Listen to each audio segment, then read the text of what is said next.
Today's video is based upon what is economics. So the basics is what is economics.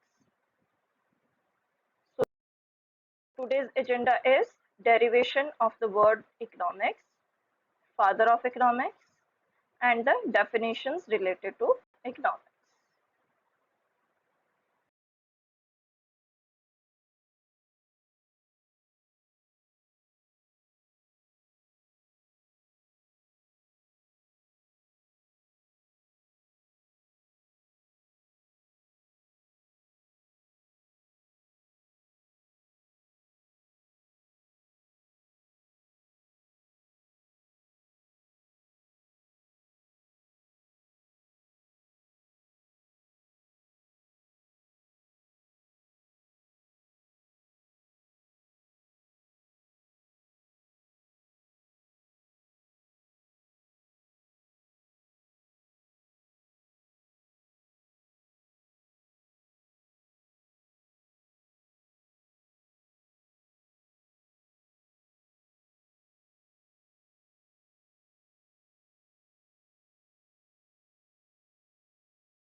Father of economics is known to be as the Adam Smith. He is known as father of modern economics or the founder of capitalism. So this is the main concept where Adam Smith is to be taken. So Adam Smith has written a book named Wealth of Nations in 1776, in which he defines about the economics. Uh, the full name of this book is The Inquiry into the Nature and Causes of Wealth of Nations. So this is the main book which defines that economics is related with the wealth of the nation. As we all see, economics is related to the income and expenditure of the household that we taken in the last slide. But in this slide also, wealth of nations means the wealth earned by or income earned by the nation, whole country is called wealth of nations. That's why it is the definition of mainly economics by Adam Smith. That's why Adam Smith is known as father of economics. So he truly understood the importance of saving and established the law of supply and demand, but he was wrong in the objective theory of labor value that influenced Marx. So we will discuss Marx later on. So Marx's theory of labor was not explained properly by Adam Smith. That's why he is regarded lesser importance in the modern time periods. So this is father of economics. Next is the definitions of economics. If I say there is only a single definition of economics, then I will be wrong, because economics can be defined in different terms in different time periods by different economists. So mainly the definition of economics was given in four terms. First by Adam Smith, that I had already told you. Second, that's the wealth definition. That is known as the wealth definition. Second is the Alfred Marshall. Alfred Marshall's definition is known as welfare definition. Third one is the Lionel Robbins definition. Lionel Robbins definition is based on the scarcity definition. And the last one is for Samuelson's definition, that is related to the growth of the country. That's why these are the four economists that you can see has given different definitions of economics on the different basis. So we will discuss about these definitions carefully. About Firstly, we will discuss about the definition of Adam Smith, Adam Smith's definition, which is known as wealth definition. So Adam Smith is regarded as father of economics that we have studied in the previous slide, and its definition is given in 1776 when its book published an inquiry into the nature and causes of wealth of nation. So in this definition, in this book, economics was defined as a science which inquires into the nature and causes of wealth of nations. तो इसमें Adam Smith ने बताया है कि कैसे economics जो है वो मतलब एक नेशन जो है वो अपनी वेल्थ को अर्न करता है, किस तरीके से करता है, और उसको इसने इंक्लूड किया है इसमें। तो कैसे एक पर्सन जो है इसको अपना और गैदर कर सकता है इनकम को, वेल्थ को, इंक्लूड किया है एडम स्मिथ ने। सो ही emphasized the production and growth of wealth as the subject matter of economics। तो उसने मेनली वेल्थ को की प्रोडक्शन और वेल्थ की ग्रोथ को ही इकोनॉमिक्स का पार्ट समझा है। Now we will discuss about the characteristics of wealth definition. It takes into account only material goods. भाई मटेरियल गुड्स कौन से होते हैं? वेल्थ। तो वेल्थ में मटेरियल गुड्स मतलब जो चीजें हम एक्वायर कर सकते हैं, जिन्हें छू सकते हैं, तभी वेल्थ बनेगी। तो इसलिए उसने मटेरियल गुड्स को। It only emphasis on the wealth. It inquires the cost behind creation of wealth. So ये मेनली कारण देखता है कि वेल्थ कहाँ से आई है उसके बारे में। तो इस वजह से इसके बहुत सारे क्रिटिसिज्म भी हैं, क्योंकि ये सेल्फिशनेस को देखता है, क्योंकि ये सिर्फ ये देखता है कि एक कंट्री कैसे अपने वेल्थ को अर्न करिए। तो it focuses on selfishness. It is very narrow and restricted sense because it focuses only the wealth. It only takes into consideration material and tangible goods. Tangible goods जिनको हम छू सकते हैं, जैसे मैं सर्विसेज दे रही हूँ, आप ले रहे हो, तो आप इसको छू नहीं सकते हो, आप इसको फील कर सकते हो सर्विसेज को। तो टेंजिबल गुड्स जिनको हम छू सकते हैं, तो इसने सिर्फ छूने वाले गुड्स को कंसीडर किया है। It give emphasis only to wealth and reduced man to secondary. Main purpose इसका इकोनॉमिक्स का है, इसकी डेफिनेशन में सिर्फ वेल्थ, और मैन को इसने सेकेंडरी माना है, मैन को इसने कंसीडर नहीं किया है। Now our second definition is welfare definition, which is given by Alfred Marshall. So Alfred Marshall ने बुक लिखी थी 1890 में, जिसमें उसने अपनी डेफिनेशन डिफाइन की। तो उसकी डेफिनेशन क्या कहती है कि economics is a study of Mankind in the ordinary business of life. मतलब जो हमारी आम ऑर्डिनरी लाइफ है उसमें एक मैनकाइंड के बारे में उसने स्टडी किया। It examines that part of individual and social action which is most closely connected with the attainment and with the use of material requisites of well-being। तो इसने क्या क्या यूज किया? कहता है कि ये इंडिविजुअल और सोसाइटी के बारे में, दोनों के बारे में स्टडी करता है, दोनों के बारे में एग्जामिन करता है। किसके रिलेटेड? जो जिसके थ्रू वो अपने मटेरियल थिंग्स को, मटेरियल रिक्विजिट्स मतलब चीजों को, ठीक है, अपनी भलाई के लिए, वेलबींग के लिए क्या कर रहे हैं? अटेन कर रहे हैं और यूज कर रहे हैं, ठीक है।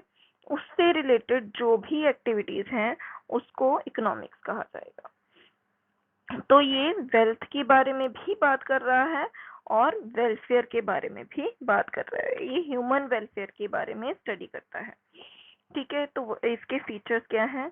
It is primary study of Mankind. तो सबसे पहले इसने मैनकाइंड के बारे में बात की। दूसरा इसने वेल्थ के बारे में बात की, एक साइड पे तो वेल्थ के बारे में बात कर रहा है, दूसरे साइड पे मैन के बारे में बात भी कर रहा है। ठीक है, ये ऑर्डिनरी बिजनेस ऑफ लाइफ के बारे में बात करता है। इसका मतलब ये नहीं है कि हम सोशल एस्पेक्ट से, रिलीजियस एस्पेक्ट से या पॉलिटिकल एस्पेक्ट से बात कर रहे हैं। वो आम जितने भी लोग हैं उनके बारे में बात कर रहा है। इसने मटेरियल वेलफेयर के बारे में बात की है। मटेरियल वेलफेयर का मतलब होता है कि ह्यूमन अपना वेलफेयर जनरेट करेगा वेल्थ के थ्रू, पैसा कमा के, पैसा जितना हो सकता है। तो उसने कोई भी एक्टिविटीज है उसको किस टर्म्स में मेजर किया है, मनी के टर्म्स में मेजर किया। तो इस वजह से इसकी क्रिटिसिज्म भी हुआ। तो ये कहते हैं कि इसने इकोनॉमिक्स को एज अ सोशल साइंस लिया है, ना कि ह्यूमन साइंस के तौर पे कंसीडर किया है। तो इकोनॉमिक्स अकेला सोशल साइंस नहीं है, ह्यूमन साइंस भी है। ठीक है, इसका स्कोप जो है वो लिविंग के साथ ही, लिविंग इन ऑर्गेनाइज्ड कम्युनिटीज में, ऑर्गेनाइज्ड कम्युनिटीज में जो लोग रहते हैं सिर्फ उनके बारे में स्टडी करता है। अनऑर्गेनाइज सेक्टर के बारे में इसने कोई बात नहीं की। तो वेलफेयर भी आपको पता ही है कि वेलफेयर क्या है, एक ब्रॉडर टर्म है। तो वेलफेयर के बारे में भी इसने कोई क्लियर हमें इंफॉर्मेशन नहीं दी है कि किस तरीके के वेलफेयर के बारे में इसने बात की है। तो ये है आपकी एल्फ्रेड मार्शल की डेफिनेशन। लियोनल रॉबिन्स की डेफिनेशन, जिसे स्कार्सिटी डेफिनेशन भी बोला जाता है। तो रॉबिन्स क्या कहता है, Robins, economics is the science which studies human behaviour as a relationship between ends and scarce means which have alternative uses। तो जैसे कि इकोनॉमिक्स है ना, तो इकोनॉमिक्स एक ऐसी साइंस है जो ह्यूमन बिहेवियर के बारे में तो स्टडी करती है। तो ह्यूमन बिहेवियर कैसा, जो हम अपनी ज़रूरतों को, एंड्स को, अपने लिमिटेड रिसोर्सेज से, स्कार्स मीन से, जिनके ऑल्टरनेटिव यूजेस हैं, अलग अलग यूजेस हैं, उससे पूरा करे, उसे बोला जाता है स्कार्सिटी डेफिनेशन, रॉबिन्स की डेफिनेशन। तो इसने मेनली चॉइस के बारे में बात की, स्कार्सिटी होने की वजह से हमें चॉइस आती है। तो अगर हम सिंपल भाषा में बात करें तो इकोनॉमिक्स क्या है, मेनली किससे कंसर्न्ड है, स्कार्सिटी से कंसर्न्ड है, ताकि हम अपने गोल्स को अचीव कर सकें। तो फीचर्स के बारे में बात करेंगे तो इसने कौन डेफिनेशन जो है वो किससे रिलेटेड है, इसने ना तो सिर्फ एलोकेशन के बारे में बात की है बट उसके एक्सपेंशन के बारे में भी बात की है। इसने एक्सपेंशन के बारे में भी हमें बताया है। तो इसने एक तो एक्सपेंशन ऑफ रिसोर्सेज के बारे में बताया, दूसरा इसने ग्रोथ के बारे में बताया कि हम ग्रोथ कैसे कर सकते हैं ताकि हम अपनी ह्यूमन वांट्स को पूरा कर सके। इसी वजह से ये एक डायनामिक अप्रोच है। ठीक है, ये स्टैटिक नहीं है, मतलब एक चीज के ऊपर खड़ी नहीं है, मतलब अकॉर्डिंग टू सिचुएशन हमें बताती है कि कैसे चीजें चेंज हो सकती हैं। इसने हमें एक और प्रॉब्लम के बारे में बताया है जो यूनिवर्सल प्रॉब्लम है, जो है रिसोर्स एलोकेशन की, कि हमें अपने रिसोर्सेज को कैसे यूज करना चाहिए, उनके बारे में बताया है। तो ये दोनों ही चीजों के बारे में बात करता है, ना कि अकेली प्रोडक्शन। ये कंजम्पशन के बारे में भी हमें बताता है कि हमें कंजम्पशन कैसे करनी चाहिए। तो ये एक कॉम्प्रिहेंसिव नेचर में, मतलब डिटेल्ड नेचर में हमें बताता है कि क्या ग्रोथ ओरिएंटेड हमें कौन सा होना चाहिए और फ्यूचर ओरिएंटेड हमें क्या करना चाहिए। मतलब ये बोलता है ना कि हमारे पास स्कार्स रिसोर्सेज है, तो इसका मतलब हम फ्यूचर के बारे में भी सोच रहे हैं कि अभी हमारे पास लिमिटेड है, तो हम फ्यूचर में क्या यूज करेंगे। तो इस वजह से इसने सारी ही जो भी पुरानी डेफिनेशंस हैं उनके भी फीचर्स को बीच में ले लिया है। तो इसका पर फिर भी इसको थोड़ा सा क्रिटिसाइज किया गया। तो क्यों क्रिटिसाइज किया गया, क्योंकि इसने एज्यूम किया कि हमारी economics is relevant for scarcity situation ने सिर्फ स्कार्सिटी के लिए बात की, मतलब जो कंट्रीज जो हैं वो मतलब अंडर डेवलप्ड हैं या अभी डेवलप नहीं हुई हैं उनके बारे में बात की है। इसने जो डेवलप्ड हैं, जिनके पास सरप्लस रिसोर्सेज है, उनके बारे में तो बात की ही नहीं, इसलिए इसकी डेफिनेशन यहाँ पे क्रिटिसाइज हुई। अगली डेफिनेशन हमारी आती है ग्रोथ डेफिनेशन, जो कि सैमुअल्सन की डेफिनेशन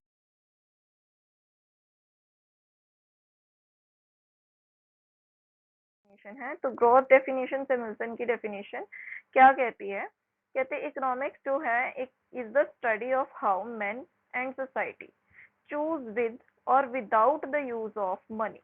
मतलब कैसे एक इंसान या पूरी सोसाइटी हमारी मनी के साथ और बिना मनी के भी चूज करता है किस चीज को, कि वो अपने प्रोडक्टिव रिसोर्सेज को कैसे लगाए, to employ the scarce productive resources जिनके ऑल्टरनेटिव यूजेज हैं, ताकि वो अलग अलग वेरियस कमोडिटीज को प्रोड्यूस कर सके over the time period and उसको डिस्ट्रीब्यूट कर सके and distribute them for consumption के लिए अभी भी और फ्यूचर में भी, नाउ एंड इन फ्यूचर, किसमें, अलग अलग लोगों में, अलग अलग ग्रुप्स में, सोसाइटी के। इस तरीके से वो कॉस्ट और बेनिफिट दोनों के बारे में ध्यान में दे रहा है bye improving the pattern of resource allocation. तो इसमें स्कार्सिटी डेफिनेशन तो आई ही है, बट ये ग्रोथ के बारे में भी बात कर रहा है कि हम ग्रो कैसे कर सकते हैं।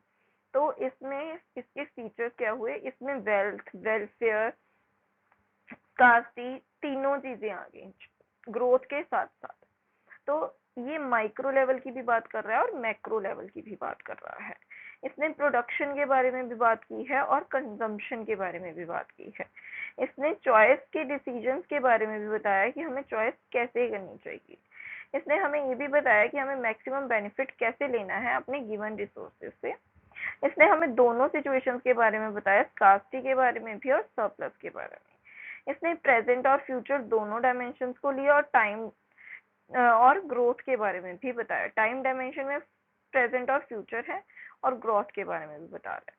और इसने ग्लोबल कॉन्सेप्ट को भी लिया, सस्टेनेबल डेवलपमेंट को भी इसमें इंक्लूड किया है। तो इस तरीके से इसकी सैमुअल्सन की डेफिनेशन सबसे बेस्ट मानी जाती है और यूज की जाती है। इससे पहले जो रॉबिन्स की डेफिनेशन थी उसको भी सबसे ज्यादा यूज किया जाता है। तीनों की तीनों मतलब जो भी डेफिनेशंस इकोनॉमिक्स के लिए यूज की जाती हैं, एडम स्मिथ जो है वो फादर है, उसकी वजह से उसकी डेफिनेशन की जाती है। ठीक है, उसके बाद हमने मार्शल की जिसको बहुत ज्यादा क्रिटिसाइज किया गया। उसके बाद स्कार्सिटी डेफिनेशन की जो अभी भी यूज की जाती है माइक्रो को समझाने के लिए। एंड उसके बाद हमने ग्रोथ डेफिनेशन की, सैमुअल्सन की जो बेस्ट डेफिनेशन मानी जाती है क्योंकि उसमें सारे के सारे हैं। तो थैंक यू सो मच, आपको समझ में आया कि इकोनॉमिक्स क्या होती है, इकोनॉमिक्स की डेफिनेशन क्या क्या है। So please like, share, subscribe. ठीक है, तो जिसको भी कोई भी प्रॉब्लम हो वो मुझे पूछ सकता है। तो प्लीज बेल आइकन जरूर दबाएं ताकि आपको भी पता चलता रहे कि नई जो भी हैं वीडियोस आ रही हैं। Thank you so much.